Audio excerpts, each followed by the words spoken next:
Hello, Pastor Mark, coming to you again on Wednesday Bible study. A little different backdrop today. Pretty bland. I apologize for that. I tried some different effects, but for whatever reason, it wasn't working today. So it's just me. Tonight we're going to dive right into a passage in John chapter 5. Where Jesus heals a man who was lame at, I believe it's the pool of Bethesda. At any rate, we're in John chapter 5. We're going to dive right in to the Word. And I'm reading from the New Living Translation tonight. And I hope that you have your Bible with you and you follow along. So, beginning at verse 1, afterward Jesus returned to Jerusalem for one of the Jewish holy days. Inside the city, near the sheep gate, was a pool of Bethesda with 5 covered porches. Crowds of sick people, blind, lame, or paralyzed, lay on the porches. One of the men lying there had been sick for 38 years. Let that sink in. 38 years. This man has been ill. When Jesus saw him and knew he had been ill for a long time, he asked him, "Would you like to get well?" In King James translation, and I think the New King James also says, "Would you like to be made whole?" Verse 7, again, I'm reading from the New Living Translation. "I can't, sir." So Jesus asks, would you like to get well? And he says, "I can't, sir." The sick man said, "For I have no one to put me into the pool when the water bubbles up or is stirred up. Someone else always gets there ahead of me." Jesus told him, "Stand up, pick up your mat, and walk." Instantly, Verse 9 says, the man was healed! Exclamation point. He rolled up his sleeping mat and began walking. So, we'll end our reading right there. How many times, I'll ask it like that. I was trying to think of a different way to ask it, but how many times do we sometimes come to the Lord with excuses along with our requests?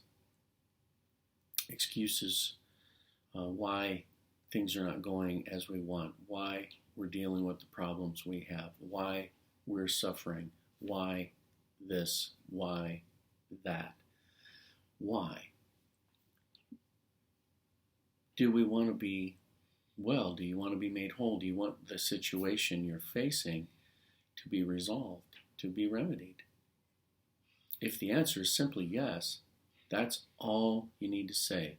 Now, the other night, I saw a short part of the series The Chosen. I think it's the 2nd season. At any rate, it was this very event that we just read about. And the man playing Jesus in this series, when he asked the man, "Would you like to be healed?" And the guy gives the excuses. Jesus emphasizes, that isn't what I asked you. I didn't ask you about whether there's someone to put you in the pool. I didn't ask you if someone gets in there ahead of you. I didn't ask you this or that. I asked, would you like to be healed? And a third time, I think, if I recall, in the series The Chosen, Jesus asks the man, would you like to be healed? And then he heals the man. Now, many years ago, I heard a message preached by a senior pastor of Justice, and he emphasized that the man didn't answer Jesus' question. Would you like to be made whole? Well, nobody can put me in. Would you like to be made whole? And he emphasized it several times, just as they did in the series The Chosen. And I've been thinking about that. There are times, Just being transparent again. There are times, sometimes in my prayers, I'm making excuses. Well, if this wouldn't be like that, if this wouldn't, that's not the point.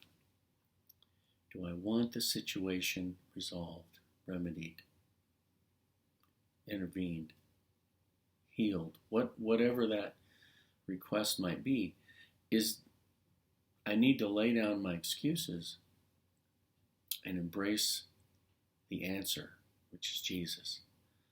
So today I would ask you, do you want to be made whole? Do you want your job situation changed? Do you want to be a homeowner for the first time? Or maybe you need a different home because your situation, your family's changed, and now you need maybe a different place, a bigger place. Maybe you want to live closer to work because $4 plus gallon of gas is wiping your budget out and you need to have a shorter commute. Whatever that situation might be, embrace the answer, the solution. Embrace the solution to your issue. That's Jesus. Embrace him. Answer resoundingly, yes, I want to be made whole. I want this situation remedied. I want this healing. I need this miracle. Yes, I want it. And he will speak, and your situation can be resolved. It's a short message tonight. I hope you embrace it. I hope you receive it. If you haven't read that passage in John chapter 5, starting at the first verse, I encourage you to do so.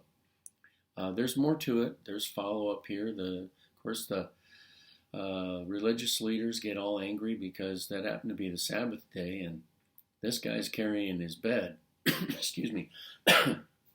Why are you carrying your bed? Don't you know it's against the law? Well, the guy who healed me told me to do it. I mean, he's just like that. Let's throw Jesus under the bus. Well, who was it that told you to do that? I don't even know his name. And then later Jesus sees him in the temple and they talk. It's an interesting dialogue. I think that if you read it, you may find it interesting as well. Well, God bless you. I hope this blesses you tonight. Don't forget, we have a change to the concert that was coming up, that is coming up. We have Josiah Mullins coming from Oklahoma, but we had to change the date. The date is now, I believe, April the 16th, which is the Saturday evening prior to Easter, on Easter weekend. It's now going to be at Pastor Howie's home. We're going to have a concert in the backyard, and not at Morgan and Jeff Roberts' home, where we were originally going to have it. So keep that in mind. Touch base with us and with Pastor Howie or his wife, Sister Terry, to see if there's anything you can bring. There's going to be some food and snacks and things like that. There will be more than just having Josiah singing for us. There'll be some other things there and activities. So bring your kids. It'll be great. God bless you.